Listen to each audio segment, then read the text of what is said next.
AFR On Demand is brought to you by Breck Golf. Try Beaver Creek today, just 20 minutes from downtown Baton Rouge in the Zachary area. They've got a PGA Tour driving range, a short game practice area, 30 to 40-yard practice shots. It's a great place to chip and putt and practice if you don't have time for a full round. Book your tee time today, golf.breck.org, golf.breck.org. Matt Moscona. I'm very important. After further review. Say it one more time. After further review with Matt Moscona. And here we go. Live from the Raising Cane studio. Let's ride! Woo!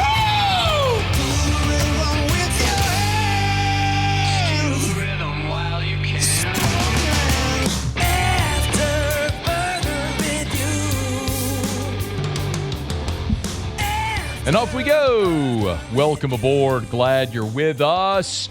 AFR powered by Sunshine, your hometown John Deere dealer in Louisiana. I'm Matt. Hey, Will. Hey, bud. Paul O'Neill. They're chanting Paul O'Neill's name. Yes, sir. And Mr. Toby Tomplin.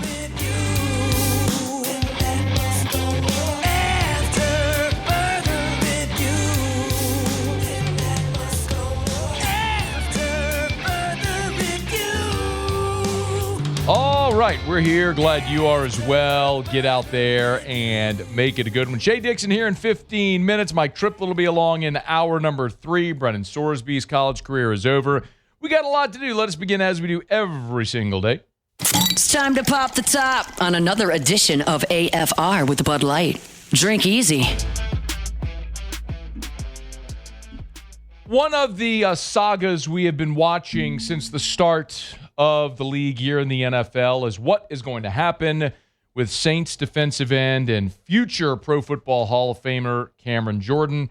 Well, today we have that answer. It was, a day ago, actually, hat tip to Teron Armstead, yes, former Saint Teron Armstead, who on his podcast sort of announced that Cam Jordan would be visiting the Saints. Cam Jordan will be flying to New Orleans tomorrow, going to the facility, planning to have a conversation. Nothing set in stone, but the hope is alive that Cam Jordan will continue his career in black and gold. And that's exactly what happened. The Saints and Cam Jordan did, in fact, agree to a deal for Cam Jordan to return to New Orleans for the 2026 season. The 2011 first-round draft pick now looks like he is in line to finish his career where it started a decade and a half ago. Cam Jordan did meet with reporters and had this to say about his decision to return to New Orleans.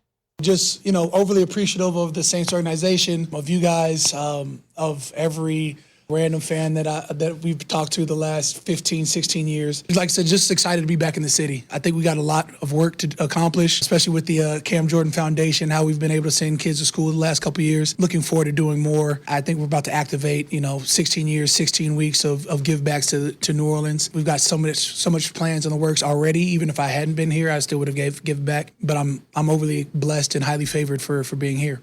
So I have a lot to say about this. I'm ecstatic that it worked out this way for a lot of different reasons. So let me give you my opinion on this. I'm going to come back and let you hear a little more of what Cam had to say about how all of this came together.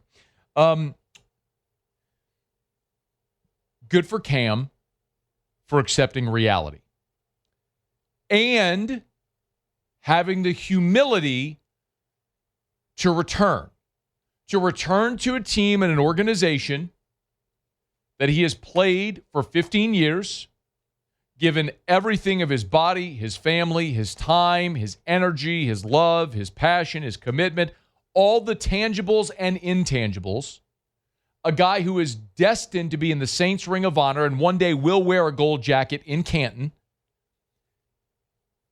And in spite of all of that history, the reality of Cam Jordan in 2026 says you don't give Cam Jordan in 2026 a multi-year contract with guarantees. But despite all of that past, Cam could have said, hey, man, after all I've done for a decade and a half in this organization, you're going to give me a prove-it deal? especially after I just played on one and had a double-digit sack season, he could have said, man, forget it. He could have been bitter, retired, done literally anything else. But the market spoke. And the Saints, who I will compliment, and I always have in this respect, it's so bizarre because as fiscally irresponsible as they have been largely for the last decade, restructuring contracts and going into quote-unquote cap hell, they have actually had incredible financial discipline when it comes to free agents, in particular their own. I mean, they let Mark Ingram walk to Baltimore over a matter of about $250,000. They let Marcus Williams walk. They let Trey Hendrickson walk. A year ago, it was Paulson Adebo. This year, they let Alontae Taylor walk. They let the Titans pay him. They let Roman Harper go to Carolina. They shipped Darren Sproles off to the Eagles. The old adage, you'd rather get rid of a player a year too soon than a year too late. Like, they have been almost bizarre with how fiscally responsible they've been with free agents and how committed they are to their valuation because they have been anything but with the way they restructure deals. But the Saints stuck to their number, as they are wont to do, and Cam, who went and shopped his services, and the market spoke, had the humility to come back and say, you know what, this is where I want to be, regardless of what the deal looks like. So good for him. We'll see what that contract looks like, but I can tell you what it's going to look like. It's going to be a one-year incentive-laden deal, just like the one he just played on. And that may be hard to stomach or to swallow or to understand, but the reality is that Cam Jordan is a declining football player. And you could say, well, he had 10.5 sacks last year, and that is true. He did have 10.5 sacks a season ago. That is also the outlier for Cam Jordan. Prior to that, it was 4 sacks. The year before that, it was 3. In 2022, it was 9. He hadn't had a double-digit sack season since 2021. And you're not paying Cam Jordan for what he did from 2011 to 2021. You're paying Cam Jordan for what he will be in 2026. And the reality is, over the last half decade, last year's production was an outlier. You can also look at his snap counts. Look, you have paid Chase Young and Carl Granderson to be your starters. And Cam is now a rotational player. Look at his snap counts. In 2012, 1,038. 2013, 1,017. 999, 979, 963, 1136, 1001, 950, 908, 831, 790, 770, 565, 589. He's playing half the snaps. He's a rotational player. You don't give multi-year guarantees to a rotational guy at 37 years old. And the Saints didn't, regardless of what his resume was. Now, leader, locker room guy, productive player at 37 as a rotational piece and a backup. All those reasons you want Cam Jordan in your locker room, on your team, in your culture, with your yes. But it's got to be at the right price. And the market spoke. How many people have listed their home for sale by owner? Because you think, and you get no offers because you've overpriced your home because it's your home and you're emotionally attached to it and you think it's worth so much more than it actually is based on what the market says. That's Cam. Cam didn't want to accept the fact that his value isn't what the market says it is. So he went and shopped his services and the Saints moved on. The Saints added Tyree Wilson on a draft day trade. They signed Anthony Jennings. They moved on from Cam Jordan. They had to. They had to go act as if he weren't going to be back. And so they fortified that spot and left the door open if he wanted to return on this deal to be able to do it. And good for him for being willing to do it. He didn't have any suitors. He recognized the reality of the situation and came back to a place that's going to love him no matter what. And we're all going to pull for him like mad and hope he has another awesome season in New Orleans and capitalizes on all the financial incentives of his deal and continues to do the thing he just talked about, the 16 weeks of give back and all that sort of stuff. It's amazing. And he's going to be one of the most beloved Saints in the history of this organization for all time, and rightfully so. And we could be nostalgic about it, but I'm glad that Cam Jordan's going to finish his career in New Orleans. It's not that dissimilar from what happened with J.J. Watt. But J.J. Watt didn't finish in Houston. Watt was at one point the best defensive player in the NFL. I mean, he went 20.5 sacks, 10.5, 20.5, 17.5, and then the injuries hit. 1.5, 0. Had a healthy 2018, 16 sacks, then 4, 5. They traded him to Arizona, 1, then 12.5 in his last year, and he was retired. J.J. Watt had 7 incredible seasons and 5 seasons that were injury-plagued and not productive. It's easier when you can remove emotion and talk about J.J. Watt, but Cam Jordan is in a very similar spot. Now, Cam hasn't had injuries, but the productivity and the age is certainly part of it, as well as it was with J.J. Watt, as it is with Cam Jordan. Jordan did also meet with reporters and asked if this was ever in doubt. The open line of communication I've had with Mickey as well as the Saints and all my guys here has been nothing short of a blessing. And at the end of the day, it was mutual benefit for us to come back. From what I want to do with perspective, I always believe in, black and gold and how, I'm still pumping up the draft like I'm still part of the team. I don't think that's ever going to change. The way that I want to affect this city, I don't think that's ever going to stop. I think I still went to a couple school visits. Of course, there's always avenues that you could take that'll take you away from home, but it's become home for us. So you always end up back at the crib. Very non-denial denial there from Cam Jordan when asked if this was ever in doubt, because of course it was. And they had the open line of communications, but I think if the right offer was there for Cam Jordan to go somewhere else, this would have taken him somewhere else. But in the end, all roads lead back to the crib. Cam Jordan back for his 16th season in New Orleans. All right, it's After Further Review. Show Open Every Day is brought to you by Bud Light. Drink easy with the great taste of Bud Light, the official beer of AFR, the official beer of the New Orleans Saints. So this fall, when you're in the Dome watching Cam Jordan and maybe his final go-round with the New Orleans Saints, make sure you're toasting the delicious taste of Bud Light, the official beer of your New Orleans Saints, official beer of the Tigers, and the official beer of summer, y'all. So if you're at the beach, by the pool, hanging at your favorite restaurant, watering hole, whatever it may be, ask for it by name and drink easy with the great taste of Bud Light, the official beer that supports all of your favorite teams, Saints, the Tigers, the Jags. Drink easy with the great taste of Bud Light. All right, it's After Further Review. Let me knock out a quick break. We'll come back. We always visit with Shea Dixon from On 3, the Bengal Tiger, and my goodness, do we have a lot to do, including 3 more commits for the Tigers. We'll get to it next on AFR. AFR. Love telling you about River City's 1 Hour Air, where they're always on time, or you don't pay a dime. 752-0001, 752-0001, 752-0001, or 1hourbr.com. Spell it out, O-N-E, 1hourbr.com for River City's 1 Hour Air. 2 things to remind you about. 1, preseason AC tune-up. If you haven't done it yet, not too late. Call River City's 1 Hour Air. Have them come out, get your AC tuned, cleaned up, inspected, so it's running efficient for the warm weather months. That's number 1. Number 2, if you are having an issue with your AC, call River City's 1 Hour Air. Remember, they come out nights, holidays, weekends. They won't charge you extra to come out nights, holidays, weekends. This weekend, Sunday's Father's Day. If you're at home on Father's Day and the AC is not keeping up, call River City's 1 Hour Air. They'll send someone out on Father's Day. It's River City's 1 Hour Air. 752-0001, 752-0001. Read their 5-star reviews. 752-0001. After Further Review, powered by Sunshine, your hometown John Deere dealer in Louisiana.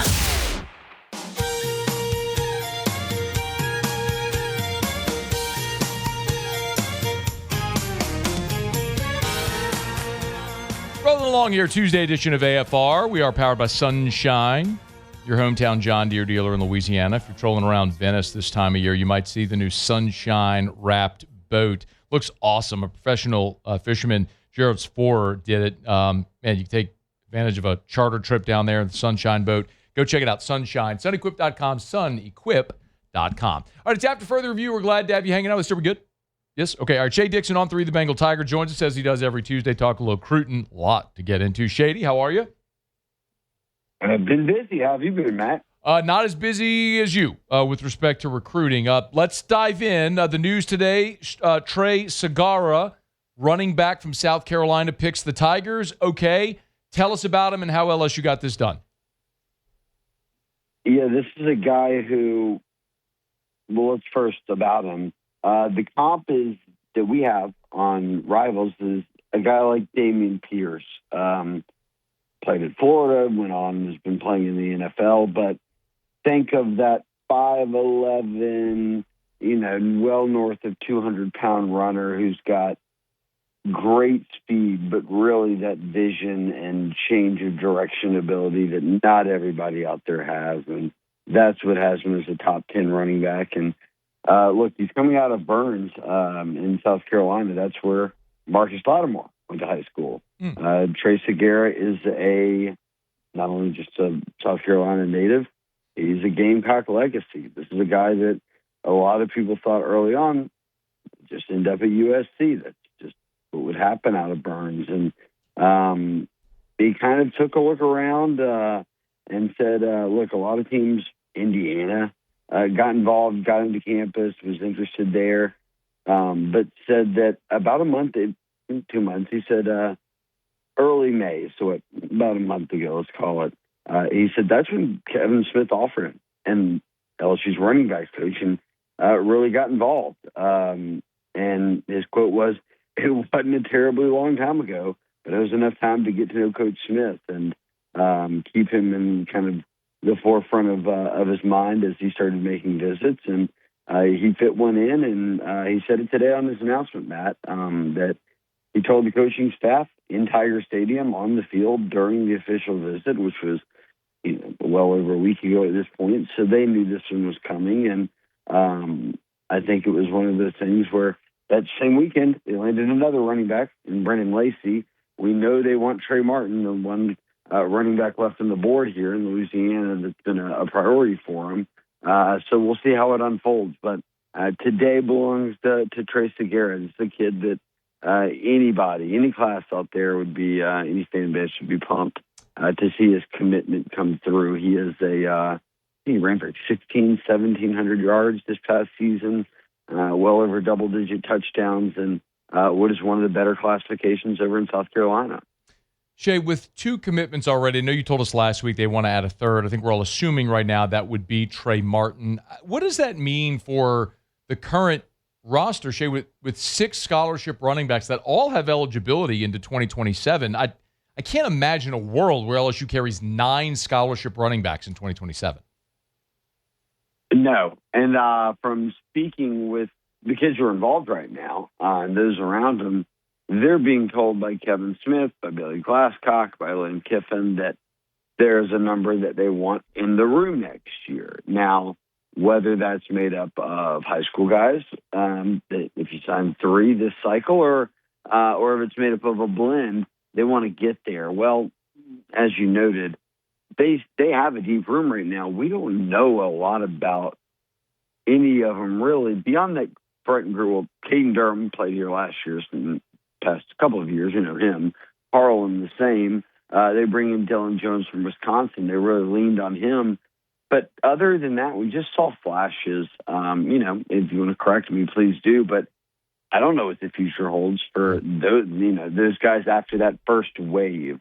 And I think in LSU's mind, hey, if we can find 3 guys at the high school level that we really like that each complement each other, let's be up front with them and say, hey, we're going to go this route. And look, Matt, if I'm the high school kid, I like it because I'd much rather know, hey, Matt Moscona is the other back, and I know me and him are kind of a little bit different than wait for Lane to hit the portal, and all of a sudden, Reggie Bush is the other back. And I'm like, well, I'm definitely never playing. So if I'm these guys, I don't think I'm as quickly turned off by, 3 running backs in one class. Why would they do that?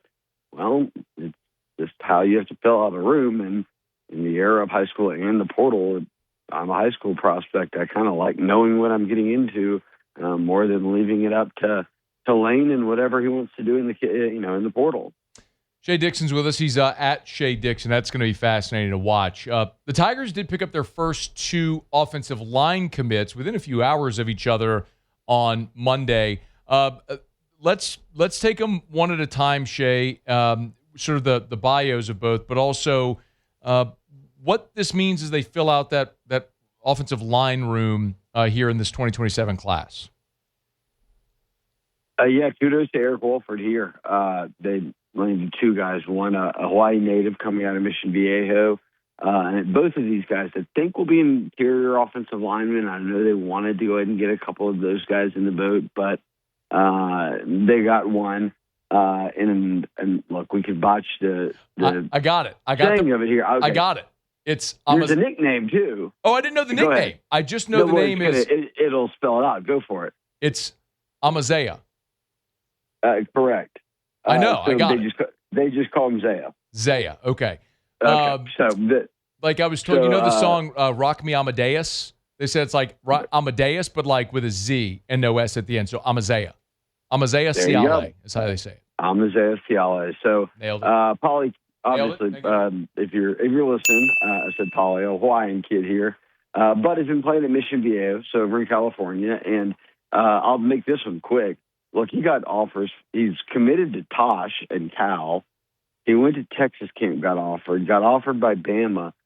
Matt, when he was at Texas camp, his trainer, who's taking him around, sees on Twitter that Lane Kiffin had hired Ed Orgeron. They call Mario Cristobal and Miami after they talk to Ed Orgeron and say, we're not coming to the camp anymore, which would have gotten him offered by the Hurricanes, certainly. He went on a run of offers because the trainer's son played at USC back in the day. How did he play at USC? Ed Orgeron offered him a scholarship and recruited him there. So when they saw it come across Twitter, wherever, he said, look, we hit up Coach O, and we're like, is this true? And he's like, yep. And they're like, when do you start? He's like, I'm right now. They're like, all right, let's walk in a visit. So LSU went from not even involved to, Eric Wolford here, and you get this done. And he did. And then Karen Smith being the other kid that this is one Charles Power, our National Director of Scouting, is really, really intrigued by because he got banged up this past year, so he didn't get to play a full season. He's coming off of a knee injury. But testing-wise, he said, relative to athleticism, I mean, I don't have his stat, right in front of me, but he's well over 6'4", carries his weight very well, but his shuttle, his vert, his 40, everything that these coaches test for and then kind of determine who's an athletic offensive lineman, he's in the 99th percentile. If we're talking all of these guys they've been recruiting, we just haven't got to see a lot of them. And certainly that's what Charles was saying from the ranking side. Regardless, they've got him as a top 10 interior offensive lineman. We'll see if they don't want to kick him out to right tackle. Either way, that was a really massive day to go from, Eric Wolford's first year on this staff, and he wasn't part of the Ole Miss staff with Lane. So he's like the only guy on offense who's having to work himself in here alongside a familiar name in James Craig. But to go from no commits, Matt, to 2 commits and two pretty good ones that had offers from everybody is a pretty nice Monday. I guess he took Tuesday off. Let the running backs have some shine, but they'll take it back up. Let's talk about Terrence Smith, the other elite prospect that popped on Monday evening. Yeah, so that's who. I guess I kind of blended them both in there, but Ciale being the definite kind of heavier run blocker interior player, I wouldn't be shocked if they tried him at guard center. Smith is a kid who, like I said, when talking to our national director of scouting and rankings, and he's considered a top 10 interior offensive lineman.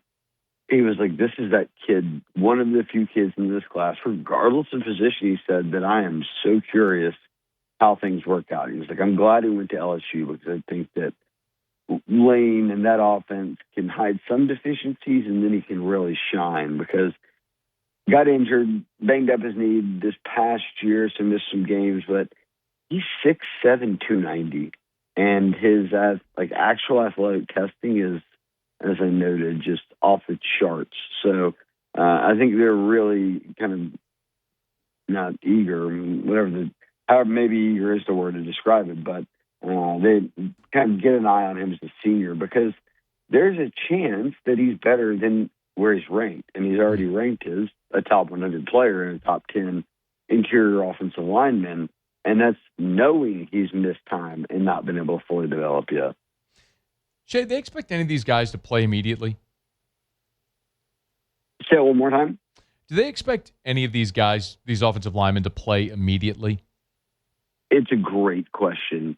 So in the world we're living in of NIL, I think that there is is it the Mendoza line? What do we want to call this? But there's a line you hit where we're not paying that, but for a year of football for you to stand on the sideline. Yeah. Right? Like, that is not going to happen. And what happens if you then transfer out? Now, we've lost the money. We've spent time developing you, and you've actually never even played. So they have to find that balance. And it's why so often people have said it's going to be so hard to stack talent and, really keep guys and develop them. But I think offensive line is one where you hope you can do that. So the goal probably so far, I wouldn't think they would expect any of these guys to play right away.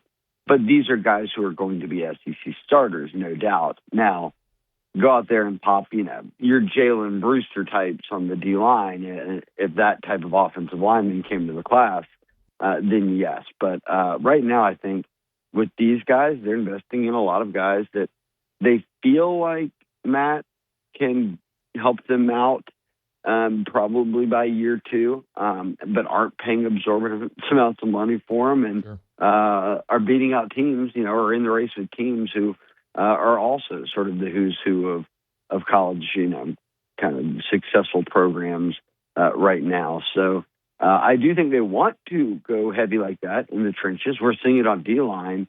I just don't think there's a lot of offensive linemen out there this cycle that lined up with LSU as well as we've seen it on the defensive line the past 2 years, just with geography and stuff like that. So what does that mean for Albert Simeon? Put me on the time. Yeah, he's from here, so I guess we can talk about him. Yeah. Look, he's had an LSU, is Lake Charles kid. Had an LSU offer for a while. Nebraska kind of flirted around there. He's really looking into Notre Dame as well. Steve Wilfong today for Rivals had a piece saying, hey, look, the buzz around this Notre Dame visit is starting to kind of take more attention off of Texas A&M, but really watch for LSU, that they are making this massive push now. And we know that Lane Kiffin doesn't want a 5-star offensive lineman to leave the state. And look, I'm not familiar with any of the NIL stuff here or anything like that. I just follow it daily, and I see that Albert Simeon isn't dropping into campus as much as some of these other kids are. He was on that very first wave of visits, and could he end up a Tiger? Sure. I would think right now I'm leaning A&M. I kind of watch what they do, now what they say, and it just seems like he's, one, been set on trying to say, hey, I want to see stuff outside of Louisiana, and 2, I think that the A&M staff's done the best job recruiting him. And I think that's in part because LSU's had to recruit him with 2 different staffs. Shea Dixon on 3, the Bengal Tiger. Hey, real quick, I know we got to bounce. Anything else, anyone else we should be keeping an eye on right now? Yeah, look, I think another would come out of this weekend, a couple actually. Davion Jones at safety. It was actually Josh Dobson's teammate, funny enough, but 4-star top 10 safety. And then Brandon Sherrard over at Shadow Creek, one of the top corners, both on campus. I think both might end up in this class. So as you keep an eye on what Corey Raymond and Jake Olson are doing back there at DB, where they really, they scored big on some portal kids here recently, but we're going to see a lot of these high school stymies start to play again, much like Deshaun Spears has been doing, Pickett, Woodland. So I won't be shocked if the next couple of weeks brings some news on that front. And then, Matt, at some point between now and the end of the month, Trey Martin will announce between LSU and Florida. He's your Franklin Parish running back and the top running back left on the board in the state. He's Shea Dixon on 3, the Bengal Tiger. Of course, Rivals for the recruiting piece. Get him at Shea Dixon. Always appreciate you, man. Thank you. No problem, Matt. All right, we'll do it again next week. It's After Further Review. We're brought to you by Our Lady of the Lake, championship health partner of LSU Athletics. OLOLRMC.com/LSU. OLOLRMC.com/LSU. As we always say, Our Lady of the Lake and LSU together, we roar. That championship health partnership has just been awesome to tell you so much about. And success starts long before Saturday nights in Tiger Stadium. The offseason is here, in recovery, in the work that happens between games and seasons. That's why Lane Kiffin and players like Sam Levitt, Whit Weeks, Trey Des Green, Jordan Seaton, they trust FMOL Health. Our Lady of the Lake with their health care. That trust is backed by the health system that's growing, thriving, and serving communities across Louisiana and Mississippi with more than 20,000 team members and a $5 billion network of care. FMOL Health has earned national recognition for quality with 2 Exceptional Workplace Awards from Gallup. They continue to invest the people and communities that they serve. FMOL Health, Our Lady of the Lake, and LSU. Together, we roar. Learn more at olrmc.com/LSU. olrmc.com/LSU. All right, it's After Further Review, and we're glad to have you hanging out with us here. We'll knock out a quick break. We'll come back, go around the SEC, including a restructuring of LSU's front office with some titles and roles now formalized. We'll get to that here in just a smidgen. Gigantic story, obviously. Brendan Sorsby's not going to play at Texas Tech. I'll get to that in 26 minutes at the top of hour 2. Stay here. It's AFR. AFR. Mega congratulations are in order for Derek Duplessis and my friends over at Duplessis Builders. In case you missed the announcement, for the second consecutive year, Duplessis Builders has been named a top 50 pool builder in America. Not in Baton Rouge or South Louisiana or in Louisiana or the region, a top 50 pool builder in the entire United States of America. We'll find out soon exactly where they placed on that list, but we do know that they've made the list again from Pool and Spa Magazine as a top 50 pool builder in America. And that all goes down and goes to credit to the fact that, which I want to tell you all the time, yes, there's plenty of pool companies that can build you a beautiful pool. And Duplessis can do that. But what sets Duplessis apart is their commitment to the quality of work. That's why they offer a 10-year workmanship warranty and their commitment to customer service. Look, they're digging a giant hole in your backyard. It's very invasive. You want to have a great experience? You want Duplessis Pools. DuplessisPools.com. DuplessisPools.com. We're brought to you by ProForm Steel. If you are thinking about or planning to install a metal building, you want ProForm Steel. Easiest way I can say it. ProFormLA.com, ProFormLA.com, ProFormLA.com. If you've been buying metal buildings in the region for any number of years, then you're familiar with Brandon Golson, the work that he does. This is the new venture, ProFormLA.com, ProFormLA.com. Metal buildings done right from design to delivery. So many differentiators. Faster lead times. Every project, free delivery. If you buy a building from them, they will deliver it to you for free. Every single building. And they also have in-house engineers and architects. So the point is, like, if you need a question answered, they're not getting you on a 3-way call somewhere else. They're just walking into the office and getting your answer. It's ProForm Steel. ProFormLA.com. Start today at ProFormLA.com. After Further Review, powered by Sunshine, your hometown John Deere dealer in Louisiana. Over by the gate, Lordy, here she comes with a basket full of chicken and a big cold jug of sweet tea. The LSU football program has announced their front office staff. Now, a lot of this we knew, but now it has been formally announced. So we know, obviously, Lane Kiffin, the head coach, and Billy Glasscock is the general manager. But in addition to those roles, Adam Clark and J.R. Belton will serve as assistant general managers.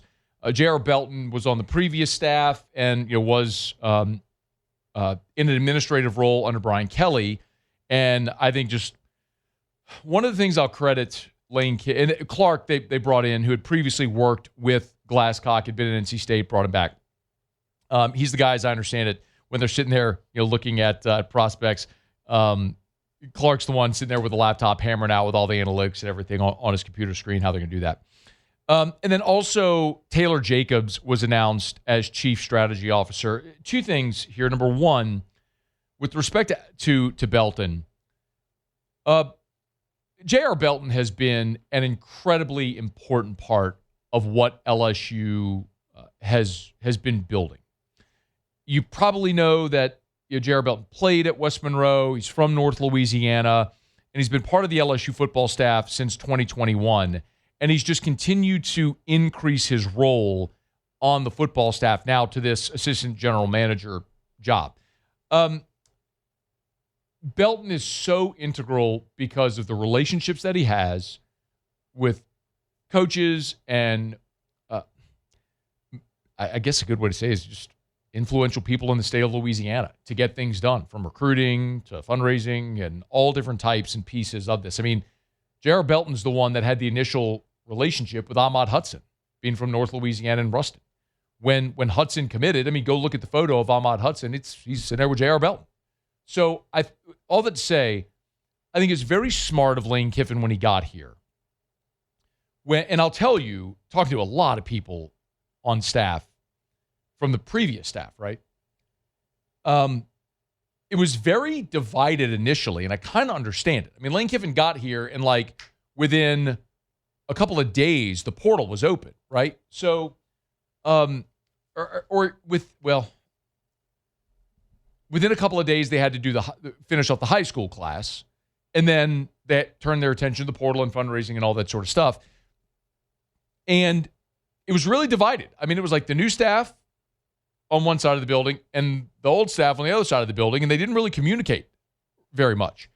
But I think as they started working and then hosting recruits, it became very clear who the people in the building were that were essential to keep. And one of the things that Lane did very well, because he wanted to bring a lot of his guys with him, and he did, he identified the guys that were guys and gals, the people on staff that were essential, and found a way to keep both, sometimes in dual roles, like this assistant general manager spot where you have two guys in Clark and Belton effectively holding the same role, but with different skill sets.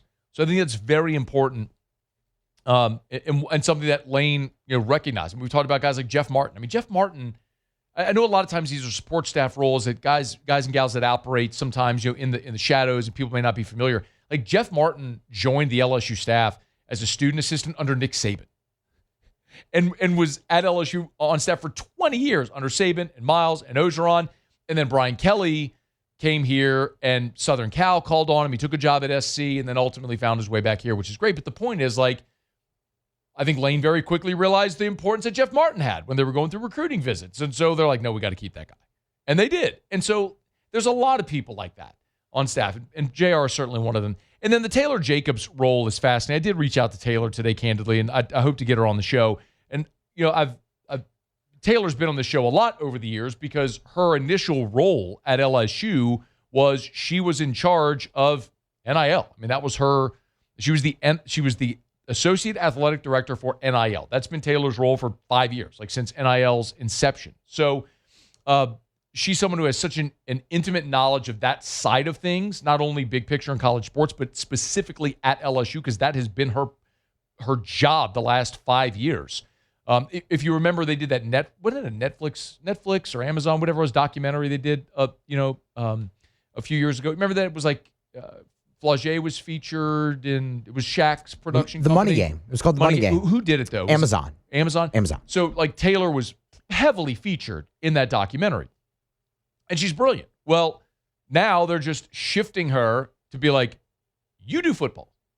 Because that's how important it is, and her knowledge and ability to get things like this done and operate within that entire role. So now Kiva Sowell-Cormier is back at LSU after having gone and joined Dave Aranda's staff at Baylor, and she's now back as the associate AD for NIL. So she's taking Taylor's old job as Taylor is being promoted or reassigned here, moving just toward football. So they got a great staff in place there, and onward and upward in a transformative time in college athletics. All right, it's After Further Review. We are brought to you by Relief Windows and ReliefWindows.com. Windows, doors, siding, shutters, and shades. Relief Windows and ReliefWindows.com. Yo, it's hot. Sitting here in this room sweating right now.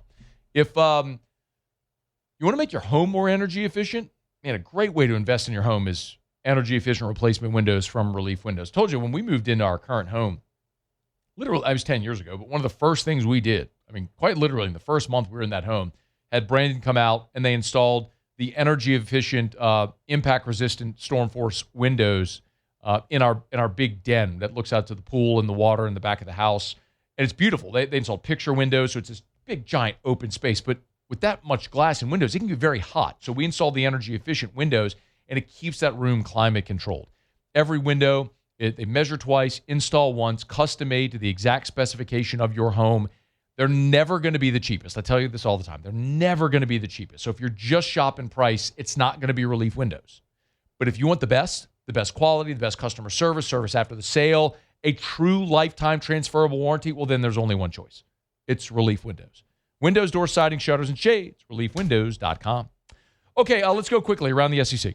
Around the SEC, bringing you the biggest news from the nation's best conference, the Mississippi State Bulldogs. Pitcher Dane Burns is hitting the transfer portal, 6'5" sophomore from Canada. Made 14 relief appearances as a freshman in 2025, a 4.02 ERA.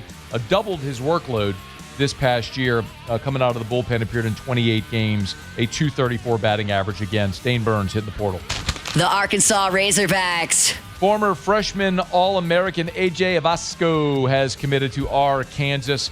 He's a Lincoln, Nebraska native, played at Kansas State, hit 348 this past season with 8 homers. He'll be a junior in 2027, but will be a draft-eligible, a draft-eligible sophomore, so keep an eye on him in this draft cycle. Texas A&M! Aggies have landed the top available portal player in catcher Nate Savoy. Dawn 3's number 2 overall player, chose the Aggies over Texas. Major addition behind the plate as they look to replace Bear Harrison from St. Mary's. Remember, LSU was after him a year ago. During his lone season at Clemson, catcher led the Tigers with a .329 batting average and 16 homers. The Kentucky Wildcats. Indiana catcher transfer Braden Ricketts has picked Kentucky. Kentucky finally landed catcher after losing 3 players at the position, all to the portal here in this cycle. Redshirted in 2025, the Canada native played in 45 games this season with 43 starts. The Georgia Bulldogs. And on the gridiron, 2027 defensive lineman Marcellus Young-Casario has picked Georgia. He's out of the state of Georgia. 6'6" defensive lineman who's originally from Canada, a heavy Canadian influence in today's Around the SEC. Picked the Bulldogs over Georgia Tech, Michigan State, and others. He's the 16th commit for 2027. All right, there you have it. That is Around the SEC. Tuesday shows are powered by Sunshine, your hometown John Deere dealer in Louisiana. Bunkie and below, you want a Deere, you're going to Sunshine, sunequip.com. All right, final break here of hour number 1. When we come back, one quick basketball note. Joe Lunardi has updated his off-season bracketology. What does he say about Will Wade's squad? We'll tell you next on AFR. After further review. Popped into Goodwood today, right there on Drusilla. Had to go pick up my new vial of BPC 157. Something I tell you about all the time. BPC 157 is a peptide. It's a pentadecapeptide. That means it's a strand of 15 different amino acids. And one of the things I got asked, I was actually walking in and ran into someone who stopped me and we're talking and asked me my thought about peptides. You're not worried about peptides? I was like, no. Actually, BPC 157 was discovered in 1993. It's been 30 years that it's been around. Now, it's just becoming mainstream, but testing and test cases have been going on for 3 decades now. And BPC 157 has been incredibly effective for me in my lower back pain. I take a very small injection in my lower back every morning, and it has been, quite honestly, life-changing. And there's so many peptides for basically anything that's going on. Mental clarity, energy, focus, sleep. Learn more. YourGoodwood.com. After further review, powered by Sunshine, your hometown John Deere dealer in Louisiana. Look at her face, she ain't a fooling me. She thinks my tractor's sexy. How impactful is Will Wade on the perception of LSU basketball and the interest? It is June the 16th, and I quite literally cannot remember the last time that on this show we mentioned anything in relation to LSU basketball in mid-June. Anybody, you got anything? I can't remember. Anything? Anything? No. Portal, maybe? Joe Lunardi has summer bracketology listed, and I was curious. He's got Florida as the top overall seed, Maryland the last team in, West Virginia the first team out. Remember, new expanded field. He's got 13 teams from the SEC and 13 from the Big Ten, 9 from the Big 12, 6 each from the ACC and the Big East. And LSU is one of the 13 teams that he has in the field. Now, squarely on the bubble. Does Joey Brackets have LSU? The last 4 byes, Texas A&M, Ohio State, Creighton, NC State. The last 4 in Arizona State, LSU, Clemson, and Maryland. If you're wondering, he's got Mississippi State among the first 4 out. So right there on the verge of having another team in the field, according to Lenardi. Again, remember, this is an expanded field now. But one of the things that's pretty incredible about that projection is, remember, right now, officially, LSU's only got 4 players on the team. The 4 current college basketball players that transferred in via the portal that LSU announced have signed earlier this week. All the international players, we just got to wait to see which ones actually make it to campus. So Lenardi is effectively giving Will Wade a massive benefit of the doubt while still having 11 spots unspoken for on his roster right now. I mean, provided they fill every chair. But it is a real clear indicator of the projection and the confidence that people have in Will Wade to get a team to be playing meaningful games in basketball in March. Because quite honestly, every year of his career, except his first year at LSU and they made the NIT, he's got teams that are playing meaningful basketball in March.